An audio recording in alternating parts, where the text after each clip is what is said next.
The Newsround on Off the Ball. With Gillette. Put your best face forward with our new and improved razors. This is News Talk. All right, it's Thursdays Off the Ball. Nathan with you until 10 o'clock this evening. We got a busy show coming up. Zor Antia, one of the most interesting men in Irish sport, key part of all the success of Irish boxing over the past 2 decades. Rarely gives interviews, but he's going to sit down with myself and Ronan Mullen after 8 o'clock and talk through his life and what comes next for Irish boxing after the Tokyo Olympics. That's coming your way just after 8. We will also go to America and check in what's been going on US gymnastics.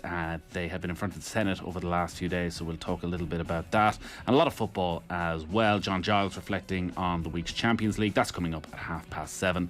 And then after 9, Dan MacDonald will be with us for the football show, where we'll keep a close eye on everything that's going on in the Europa League and the European Conference League. 53106 is the text number. 52106 or 53106? I've only been doing this about 53106. I was right first time.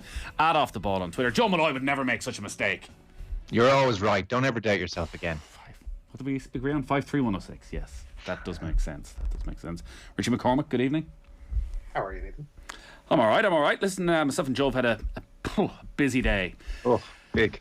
Oh, here Dave, we go. Influence. Here we go, yeah. So this day next week will be the eve of the Ryder Cup. It is Christmas Eve for golf fans. One of many Christmas Eve, it turns out, throughout the year for golf fans. But Padraig Harrington, European captain, Shane Lowry, Rory McIlroy and the team will be on the eve of the Ryder Cup. So what does Padraig Harrington, European captain, want to do the week before? Does he want to sit with his vice captains and get them all giving their opinion? He doesn't want any of that. What he wants to do, sit down for an hour with Golf Weekly and hear the truth, the God's honest truth about what has got to happen next week for this European team, who are massive underdogs against the greatest American side of all time, for them to come out victorious. He had to sit down and have a good listen. So that's what we spent an hour doing today, Richie. Wow. Doesn't augur well for how Europe are going to fare next week at Whistling Straits, when the captain is deciding to sit down with a 2-bit podcast in Dublin and, hear the inane ramblings of their hosts. But sure, we live in optimism that Europe will do well over in Wisconsin. To listen to that interview, you need to sign up to Golf Weekly on Patreon. Get onto otbsports.com/Golf Weekly. We're going to have that interview up tomorrow. We're very fortunate, Joe, because Padraig Harrington's great and comes on all the time and chats to us and sort of says, 40 minutes, an hour. I think at one stage there might have been a 2-hour episode with Padraig Harrington, and every time you finish talking to him, you go, God, that was good. Yeah, I know. I generally say to Peter Larry, why can't you be that good? You're a professional. You should be as good as him. Why aren't you as good as him? Yeah, he is one of the most interesting people in sport. He couldn't give a huge amount away about pairings. Not really. I think he's going to go with John Ram. We at the very end, we were all predicting who the first player out will be in the singles, and I could see everyone's thinking John Ram. John Ram is definitely the answer. But he's obviously, the Ryder Cup isn't just about the golf. There's the week in advance and the players coming together. It does sound as though it's going to be quite a different Ryder Cup this time. So he mentioned he wanted to bring Keith Barry over as part of the entertainment, or either to hypnotise Rory so he doesn't miss any 8-footers, one or the other. But visa reasons mean that unfortunately that's not going to happen, and any of the people he wanted to bring over. But he does have motivational talks, he's videos done, he has some entertainment lined up, but all the usual sort of balls and galas and things like that happen aren't going to happen, Richie, which is just shocking, really. I'd say young Brooks Koepka is probably delighted with that. I was reading the quotes that you posted during the week from his interview with Golf Digest, where he just basically doesn't seem to give a monkeys about this whole process. So the idea that he mightn't necessarily be the greatest of team players with Bryson DeChambeau next week is just a moot point, because he just doesn't give a monkeys about being a team player regardless. I can't wait for next week, because every player does a press conference, Joe, and maybe we're biased here, but golfers generally give good press conferences. It's a rare thing in sport, actually. Golfers will sit and give somewhat honest answers, and Koepka DeChambeau is going to come up for every single player, and unquestionably some of the journalists are going to push them until they crack. This is a nightmare scenario for Steve Stricker to have to handle. For anyone who doesn't know, Brooks Koepka and Bryson DeChambeau basically hate each other's guts, and have sort of said they don't want to be around each other. Certainly Koepka doesn't want to be around him for the week, but they're on the American team, and somehow they got to get together and win this thing. Well, I'm not sure Koepka wants to be there full stop, and the interview Richie's referring to was in Golf Digest just this week. Like, you think you're Steve Stricker, the captain. The Americans have generally struggled to kind of generate some kind of team morale. Koepka does, to be fair, wide-ranging, interesting interview. But when it gets to the Ryder Cup, here's what he says about it. So obviously, you're playing in foursomes where you're basically paired up with another player. He's talking about the week. He says, it's tough. There are times where I'm like, I won my match. I did my job. What do you want from me? I know how to take responsibility for the shots I hit every week. Now somebody else hit a bad shot and left me in a bad spot, and I know the hole's going to be a loss. I mean, how can you play with this guy? If you hit a bad shot, you look over and Koepka's just like staring at you, and you now know what he's thinking. So, I mean, Paul Azinger and several others have said here, Brooks, maybe you want to pull out if you're not into it at all. So, I mean, that generally has been one of the more intriguing things about the Ryder Cup over the last number of years. Like, Europe have won 7 out of the last 9. The US generally on paper have been the better team, not least when Tiger Woods and Phil Mickelson were there, but they almost embodied the oddness that the better team more often than not wasn't winning this thing because they couldn't seem to come together. Europe, by contrast, elevated their play. The likes of a McGinley and, you hope a Lowry thrive in the team environment and play better than they usually would, and it makes for kind of a thrilling spectacle. So, look, based on Koepka, Nathan, I think USA are right on course for another dysfunctional week. Would you like to play with Koepka now? Probably not, but I do wonder if Stricker is half enjoying this, that everyone's obsessed with Koepka and DeChambeau, but they're 2 players, and actually the other 10 seem to all get on really well, and it's a new generation, and they do come across as really good guys, that they may actually buy into the team ethic, because generally it is a clash of cultures. It's the individuals of America against the Europeans who love every part of the week and coming together and getting that team spirit that they miss out on in such an individual sport. So it is an insanely talented American team. Every single player in the top 21 in the world, pretty much all of them, I think, except Dustin Johnson, under the age of 32, like, they should win this. And Harrington knows that, and actually was interesting, even his body language. He didn't want to go into what the theme of the week is going to be, but it seemed quite clear that underdog status and what people have been saying to them is going to be central to what he's putting to his players. I mean, I fully expect to hear we have posters of Rocky Balboa and such around the team room. That underdog theme that he wouldn't say what the theme was, but that has to be it. Look, the US thing is interesting if you park Brooks for a second, because as you said, a lot of the rest of them seem like nice guys, have an ability to park the ego. This is the first time in 25 years, which is kind of extraordinary, that there's no Tiger or Phil in that team room.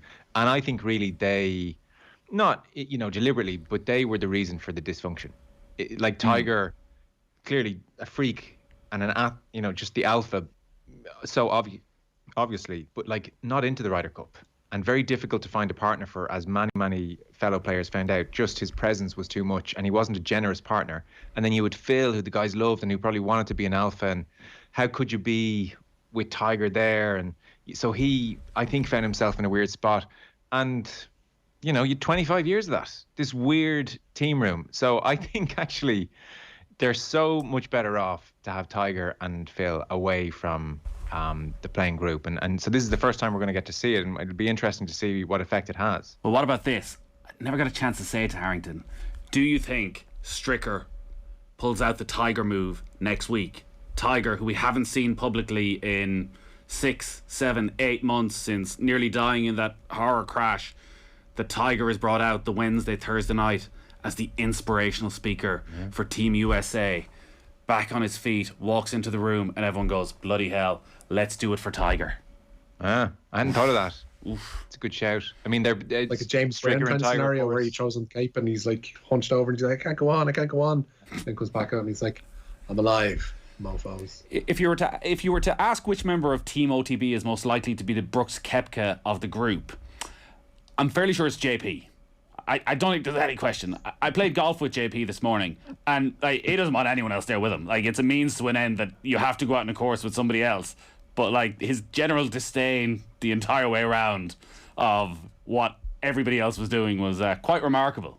Quite remarkable. He would be upfront about it. He would say, look, I'll play the Ryder Cup, but I'm only playing the Sunday singles. I mean, I'll see you Saturday evening. And listen, we've got 4 hours here, and hurry the hell up, and I'm out of here. I had a bit of a shock, which afterwards, because I'm wearing my Whoop at the moment because we're training for this duathlon, and so I've been back running, trying to get myself fit. Yet I took more out of myself, according to the Whoop, playing golf than I did going for a run yesterday, which maybe suggests that I'm not pushing myself hard enough in the run. No.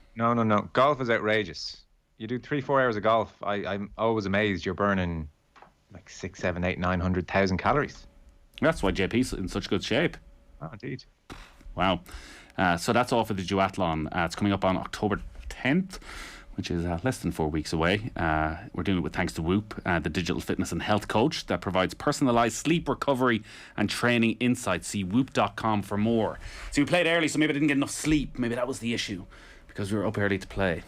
Anyways, Richie, there's a lot of live football going on. Where are we? Yeah, they're into the last 20 minutes in the 5:45 kickoffs in the Europa League. In Group G, it's currently Real Betis 4, Celtic 2 in Seville. Celtic had led that game by 2-0 inside 27 minutes, but it's also gone pear-shaped for Ange Postecoglou's side since then. And the past few moments, Bayer Leverkusen have just taken a 2-1 lead at home to Ferencváros in the other game in Celtic's group. In Group H at the moment, it's Dinamo Zagreb 0, West Ham 2. Mikel Antonio and Declan Rice, the scorers for West Ham, playing their first game in the first round proper of European competition in 15 years.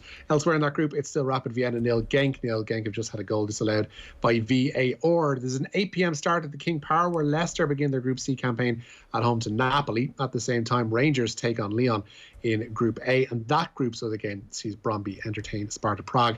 Tottenham helped get the inaugural Conference League group phase underway this evening. They're well into the second half, indeed 17 minutes remaining in France, where Rennes have just taken a 2-1 lead at home to Tottenham. Laborde has just put the French side in front.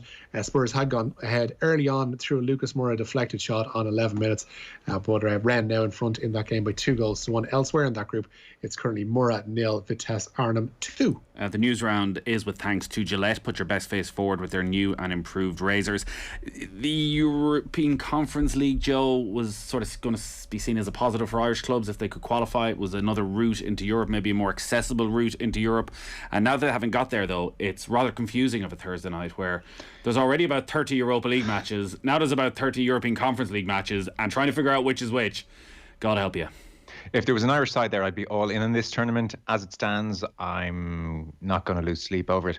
Richie mentioned there the Rangers match. So some breaking news in the last hour. I'm sure people may have seen this. If they haven't, Chris Sutton and Neil Lennon were due to work on the game for BT Sport this evening. However, they have both been denied access, and those at Rangers are citing security concerns in letting them into the ground, which is just unbelievably depressing.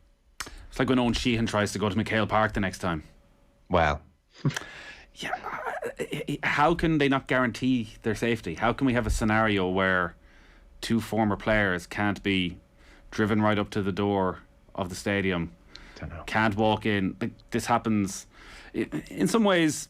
Like, maybe you do look at Neville and Carragher when they're going to Old Trafford or Anfield, and I'm sure they're not parking up outside Anfield, Gary Neville, and wandering through and saying hello to everybody in the crowd, because all it takes is one idiot. But for Rangers to be in a position to say, well, actually only pundits who haven't played for Celtic can come into our ground, again, just... It's embarrassing. It's embarrassing. Like, it's absolutely embarrassing for all those fans up there who are associated with that guff. Like, they're letting down... But a lot of them love it. A lot of them love the guff. That's what they get off on. I know. I've no time for it. I genuinely just find it like... I don't even find it that interesting. It caught my eye because it's an unusual headline, but I mean, it is just embarrassing for all concerned. Neville tends to get there very early, I know. You see these kind of documentaries he does, or like fly on the wall things. He will, if Liverpool are playing, to be fair, he will get there super early and leave quite late. As you said, it only takes one idiot, but like, he's able to go into the stadium and do his job. And like, where the commentary position is for Sky, it's where we would have sat at Anfield. It's just about 6-7 seats down, and directly behind you, you'll often hear our commentary, are the fans. They are right behind you. So it's not as if there's 5 feet between Gary Neville and all the Liverpool supporters. So it's not as if they're down pitch side as well.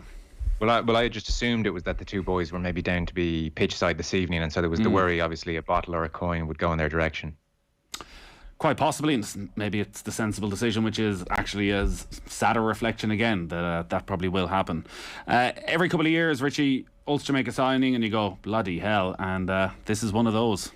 It is, yeah. Pierre-Emile Højbjerg, by the way, is just equalised for Spurs, so it's Rennes 2, Spurs 2 in that Conference League. But yeah, Ulster have signed the World Cup winning Springbok number 8, Duane Vermeulen. The 35-year-old will link up with the province after the Autumn Internationals in November. Vermeulen was most recently with the Blue Bulls and was named man of the match in the 2019 World Cup final. Ulster head coach Dan McFarland says Vermeulen will help improve the winning culture at the province. 35, Joe, but World Cup winner, one of the most influential players in world rugby. How can it not be a good signing? Yeah, I mean, he missed the Lions tour with an ankle injury, so he's back now. I mean, I'm sure we're wondering, how do you replace the heft and ball carrying ability of Coetzee? Well, I think they've done that. We've covered the women's rugby team a lot this week, and listen, there's not a lot to shout about, but it's a huge weekend, Richie, that they can somehow try and get this back on track. Yeah, and the Ireland out half, Stacey Flood, says the team need to be more clinical in their remaining World Cup qualifiers. They face Italy on Sunday off the back of this week's 8-7 defeat to Spain. And Flood says Ireland need to take their chances if and when they arise. The most frustrating thing is we created so many opportunities, but it was just a case of we're not executing this when the forwards are firing, the backs weren't firing. So as a collective, I think it's a case that it's kind of everyone needs to look at a team collective. It's not one thing or the other thing. It's kind of, we just need to work as a squad together to have that want and know that on these big occasions we have to pull the trigger and get the points when we can. I heard Fiona Coughlin on with you on Tuesday night, Joe, talking about Italy and how inconsistent they are. Maybe that gives Ireland some hope that they can go and beat the best of the world one week and be on the wrong end of an absolute shock. But listening and watching to some of the interviews after that defeat to Spain, the players looked absolutely shell-shocked, and confidence probably not at a great level even going into this competition. Like, it's going to be a mammoth task to somehow turn this round. Yeah, we'd Fiona, as you say, and we had Niamh Briggs and Alison Miller on, and if you didn't catch them on Tuesday, they were all brilliant, but they were absolutely scathing of this performance. And Alison Miller made the point, like, if we're going to take women's sports seriously, we have to be honest. And it was dreadful. And I would say all three of them have significant doubts about management. All three of them have significant doubts about the standards in the squad. And we're talking basics. We're talking just silly errors, which result in the breakdown of any kind of attacking flow. We're talking about defensive reads. And, you know, I watched a lot of Six Nations games of this year. It's hard to keep track of the years. Of this year, they beat Italy 25-5 in the end. It was 8-0 at half-time. And I would say it was error strewn again. So, like, it's a theme with this team that there's just error after error after error. And all three of the former players who've, you know, been there and done it, they question the standards in the squad. And, you know, World Cup qualification is far from a guarantee here. So I think all concerned are under a bit of pressure here. It's not in a good place, the Irish team. They can tell themselves it is, but it's not. No, and coupled, Richie, with what happened as well with the Connacht players, like, I heard Johnny Sexton yesterday on The Hard Shoulder where he was talking about the women's game going from strength to strength over the last while, and that hopefully what happened with the Connacht players won't overshadow the good stuff that's been going on. You wonder about that, about the progress that's being made, because you look at the three players that were on Tuesday night and Grand Slam winners, you know, successful World Cups, that, like, that's almost a decade ago now. Like, that should have been the starting point for Ireland to try and keep up with England and France and what they're doing. But if anything, they're further away than ever from those sides and the professionalism that's come into those teams. Yeah, they're a pale shadow from what they were. I was a little bit disappointed in Sexton's comments yesterday because everything he mentioned was through the prism of having kids. You don't just have to have daughters to realise that the state of women's sport needs improving across the board in this country, particularly in rugby. It's had a bad week, but the international side have had a bad few years. This has been a slide that's been ongoing for a while now. It's been noticeable, and there doesn't seem to have been any great attempts to arrest this slide. We've seen players parachuted in, even into this squad for the World Cup qualifiers, straight in from the Sevens programme or straight in from a developmental programme. Like, there'd be barely any background to them playing a top-level rugby, and yet they're being asked to perform a task in a really vital, crucial World Cup qualifier. Sorry, three of them over the space of 3 weeks. And it seems to have been a slipping of the standards in the women's international game in particular, which like I find it hard to explain. Like the going all in on the 7s as opposed to the 15s is like you could be forever talking to me. I don't think I'd ever understand it, because it doesn't seem to make any sense and it doesn't seem to have benefited anybody. And similarly, we've seen like evidence of the slide in that 8-7 defeat on Monday. Like they were just so poor. It was just really poor, and it's really disconcerting to see a side that did win within recent memory, winning a Grand Slam, getting to World Cup semi-finals, and going into that World Cup that we did host with hopes of doing better. That should have been a major alarm bell, that World Cup, as to where things actually were, and they haven't gotten better since then. I don't think that's arguable. There's been a lot of good stuff happening over the last week off the pitch for the Republic of Ireland team. They've got a massive friendly against Australia. Hasn't exactly been a bed of roses on the pitch though for the last year or so, 18 months. Results haven't been great, but the next month or so is huge. Australia, one of the best teams in the world. Sweden coming up in a World Cup qualifier, but a bit of a boost for Vera Pauw today. Yeah, they were there at a game, of course, this week. That game at Georgia has been moved back to June for travel reasons. But the Birmingham City striker Lucy Quinn has been cleared to make her Republic of Ireland debut in next week's friendly with Australia.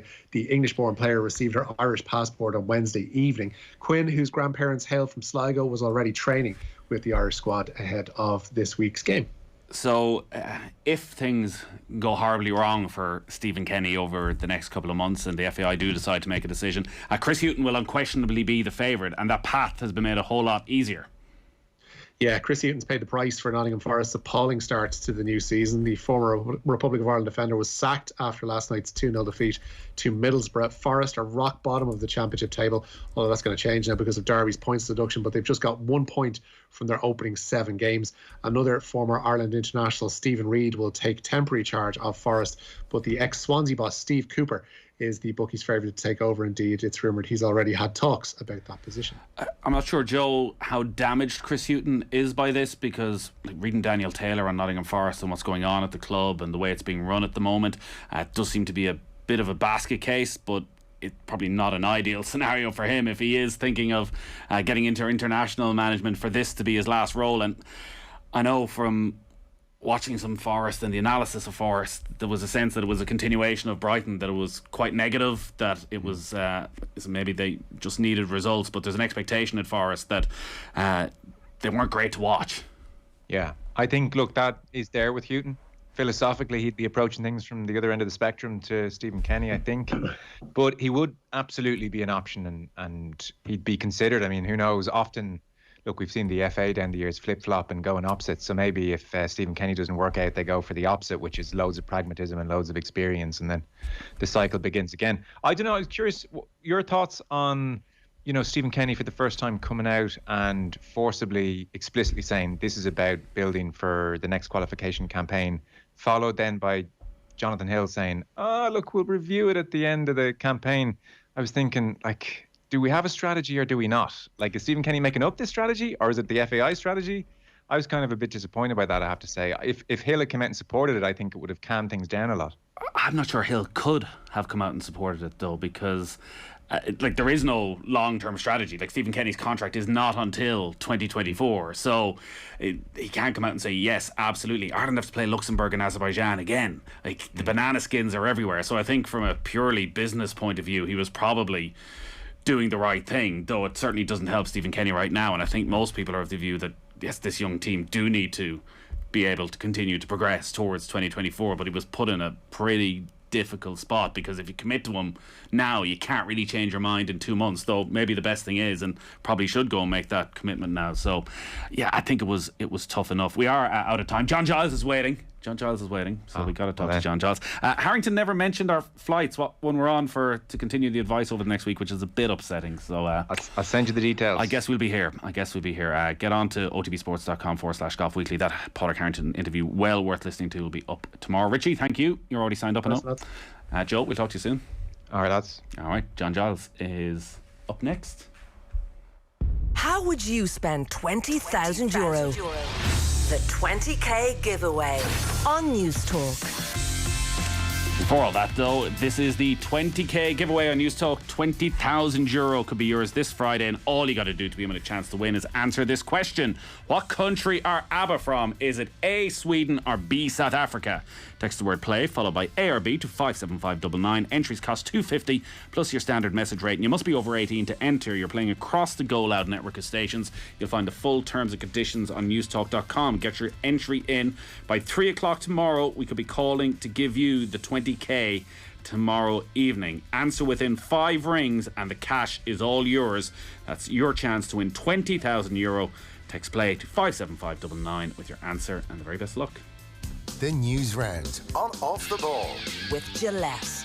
Put your best face forward with our new and improved razors.